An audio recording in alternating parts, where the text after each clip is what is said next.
Oi pessoal, no 7º ano.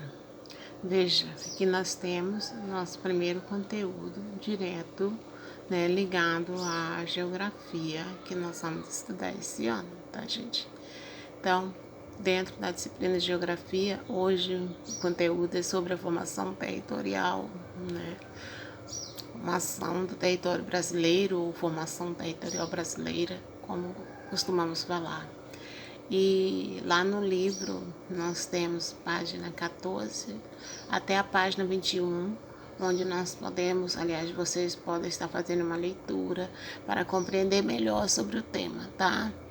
Aí tem um apanhado rápido aqui sobre o território brasileiro, mas o que vai possibilitar uma compreensão melhor do tema serão as leituras que vocês deverão fazer lá dentro dessas páginas do livro. Quem tem livro, quem não tiver, fica meio difícil, mas eu vou deixar foto, das páginas principais aqui, tá bom? Então, quando nós falamos que os contornos do nosso país, tal como vemos hoje em um mapa, não foram sempre os mesmos, é porque o Brasil, no seu primeiro momento, como colônia de Portugal, o Brasil foi dividido, o território brasileiro foi dividido em faixas de terras chamadas de capitanias, aliás, capitanias hereditárias, hereditárias porque ia passando, de geração a geração, era o projeto que havia na época. Então, essas capitanias hereditárias era como estava dividido o Brasil, não tinha estado, não tinha município, e sim, era capitanias. Então, nessa época, as capitanias tinham um contorno diferente, das iniciais do território brasileiro, já que possuía um traçado próximo ao atual. Aí, nessa época, as capitanias também, elas tinham o seu poder, o seu controle, seus administradores, e enfim. Em 1821, as capitanias passaram a ser chamadas de província.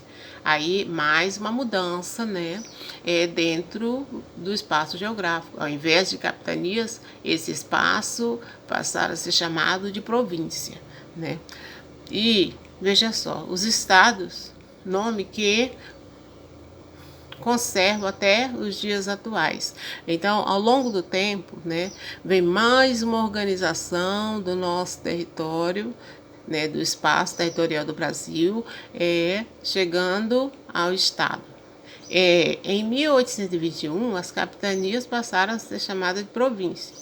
E em 1889, estados, nome que conserva até os dias atuais. As tais províncias foram chamadas de estado, passaram a ser chamadas de estados. Antes elas eram capitanias, depois províncias e por último estado, o qual até hoje nós consideramos a divisão territorial do Brasil.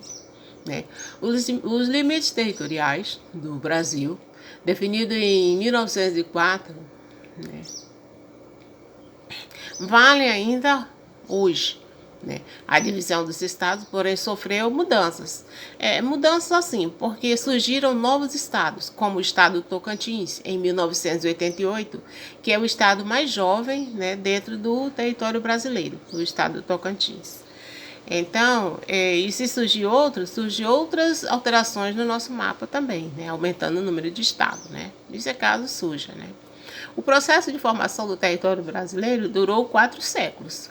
E isso significa que, em diversas ocasiões, o Brasil incorporou e perdeu terras, e os limites do seu território variaram. Foi um processo longo dele. Fazem parte a lenta ocupação do território pelos portugueses, as lutas entre eles e os povos nativos. Os povos nativos, você já sabe, são os indígenas, Esses povos nativos eram os indígenas.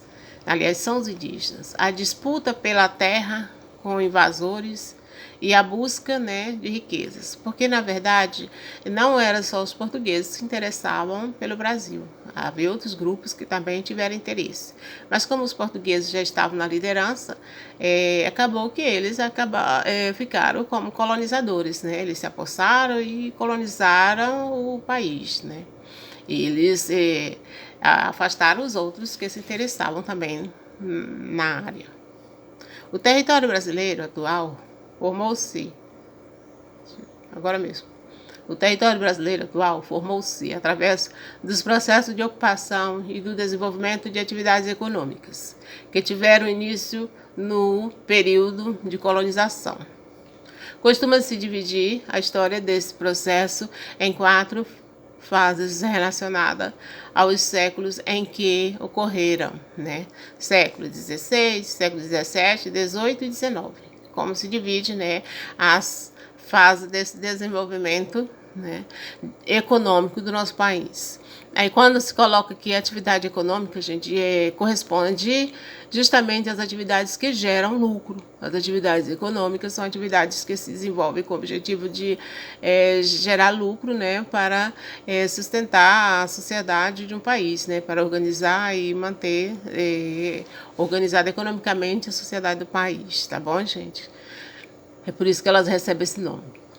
Cada século possui suas particularidades, pois cada ciclo macroeconômico foi acompanhado de ciclos secundários e, consequentemente, né, de fluxos populacionais. Cada momento da economia, digamos,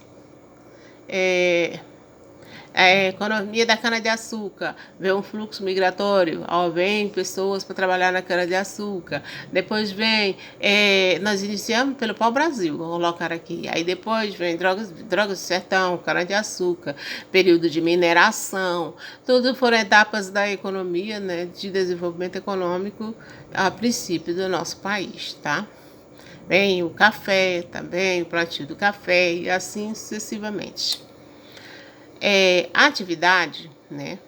A atividade é pequena porque estão me cobrando em PDF e agora no momento não tenho um computador que suporte a demanda, né?